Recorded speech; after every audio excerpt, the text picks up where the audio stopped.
सभी को राधे राधे, जय श्रीमन नारायण। आपके अपने YouTube चैनल प्रेम भक्ति में फिर से एक बार स्वागत है।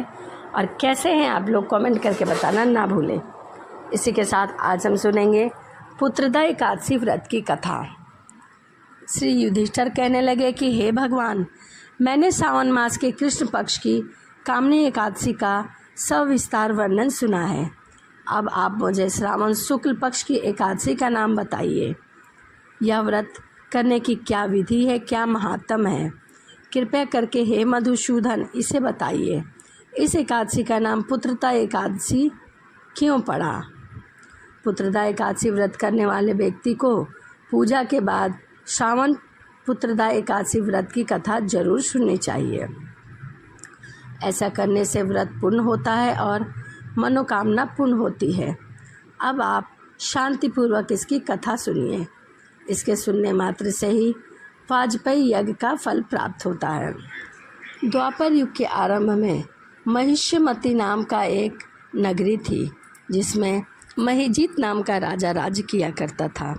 लेकिन पुत्रहीन होने के कारण राजा को राज्य सुखदायक नहीं लगता था। उसका मानना था कि जिसके संतान ना हो उसके लिए यह लोक और परलोक दोनों ही दुखद होते हैं। पुत्र सुख की प्राप्ति के लिए राजा अनेक उपाय किए, परंतु राजा को पुत्र की प्राप्ति नहीं हुई।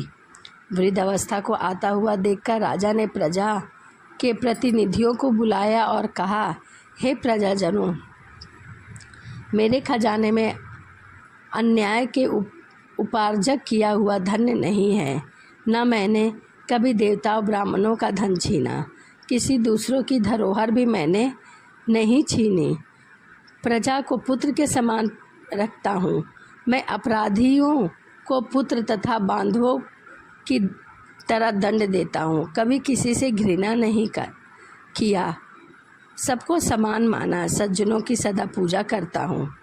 इस प्रकार धर्मयुक्त राज्य करते हुए भी मुझे पुत्र की प्राप्ति नहीं है, सो मैं अत्यंत दुखी हूँ। यही इसका कारण है। राजा महिजीत की इस बात को विचारने के लिए मंत्री प्रजा के प्रतिनिधि वन को गए। वहाँ बड़े बड़े ऋषि मुनियों के दर्शन किए। राजा की उत्तम कामना की पूर्ति के लिए किसी श्रेष्ठ तपस्वी को देखते फिर रहे थे। एक आश्रम उन्हें दिखाई देता है। अत्यंत वयोवृद्ध धर्म के ज्ञाता बड़े तपस्वी परमात्मा में मन लगाए हुए निराहार, जितेंद्रियां, जीत क्रोध, सनातन धर्म के मूढ़ तत्वों को जानने वाले